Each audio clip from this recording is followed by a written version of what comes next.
అందరికీ నమస్కారం.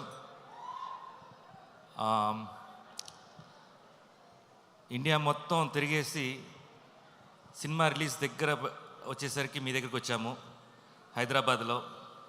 చాలా హ్యాపీగా ఉంది ఈ ప్రోగ్రామ్. అంటే 2 డేస్గా చాలా ఎక్సైటెడ్గా ఉన్నాం మేము టీం అంతా. కన్నప్ప గురించి హైదరాబాద్లో మాట్లాడబోతున్నామని. చాలా ప్లేసెస్లో మన సినిమా గురించి చాలా మాట్లాడాము. మీరందరూ ఫాలో అయ్యారు. టీజర్ నుంచి ఎలా ఈ సినిమా ఇవాల్వ్ అయింది, లాస్ట్కి ట్రైలర్ తోటి ఒక హైప్ క్రియేట్ అయింది. సో ఆ మూమెంట్కి చాలా హ్యాపీగా ఉన్నాం మేము. ఫస్ట్ చెప్పాలంటే experience, it's beautiful experience, wonderful experience. ఇన్ని రోజులు ఇన్ని మూవీస్ చేసింది ఒక ఎత్తు అయితే, ఈ కన్నప్పలో చేయడం ఇంకొక లెవెల్ చెప్పచ్చు. బట్ మూవీ కంటే ఆర్టిస్టుల కంటే అందరి గురించి మాట్లాడనుంది. బట్ ఫస్ట్ మాట్లాడాల్సింది విష్ణు గురించి. ఫస్ట్ ఈ మూవీ ద బేస్ స్టార్ట్ అయినప్పటి నుంచి ఈ మూవీ ఎలా ప్రొజెక్ట్ చేయాలి, ఎలా జనాలకు తీసుకెళ్ళాలి అని చెప్పి చాలా వర్క్ చేస్తూ హిస్టరీ ఎక్కడికో కింద 1800 years బ్యాక్ వెళ్ళిపోయాడు. మొత్తం గ్రంథాలంతా తీసి వాటిని ఎలా ప్రొజెక్ట్ చేయాలి, ఎంత అందంగా చూపించాలి, మీకు ఎక్కేలాగా ఎలా చెప్పాలి.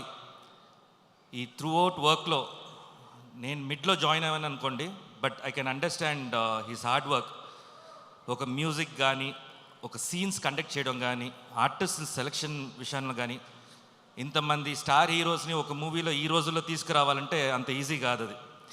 ఎందుకంటే ఒక ఫంక్షన్కే పిలుస్తేనే రాని రోజులు ఇది. సినిమా తీసేయచ్చు, ఎంతైనా పబ్లిసిటీ చేయొచ్చు. బయట గెస్ట్ని తీసుకురావాలంటే చాలా కష్టం, అంత ఈజీ కాదు, మాకే తెలుసు అది. సో బాహుబలిలో ఆ లింగం, బాహుబలిలో శివుడి లింగం ఎలా వచ్చేసి ప్రభాస్ గారు తీసుకొచ్చారో, అలా కన్నప్పని విష్ణు తల మీద పెట్టుకొని మూసాడనమాట ఇన్ని రోజులు. సో చాలా కష్టపడ్డాడు. ఇవాళ కూడా చెప్తున్నాను, తనకి హై ఫీవర్ ఇవాళ.